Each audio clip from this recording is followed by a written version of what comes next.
Hello guys, in this video I am going to show you how to show other player companions on the PUBG Mobile application, but first I just want to mention, don't forget to subscribe to my channel because at 10,000 subscribers I am going to show you my whole YouTube revenue statistics and growth strategy, how to make money online. Now let's jump into it. First of all, open the app on your phone. Go to your home page and then tap on this button in the right side corner down below. Then tap on settings at the top. Click on privacy and social in this left side column in the settings section.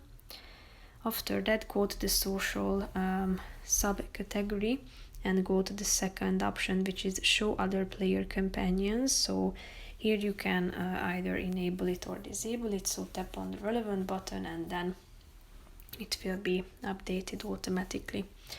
So that's pretty much it for this video, guys. See you in the next one. Bye bye.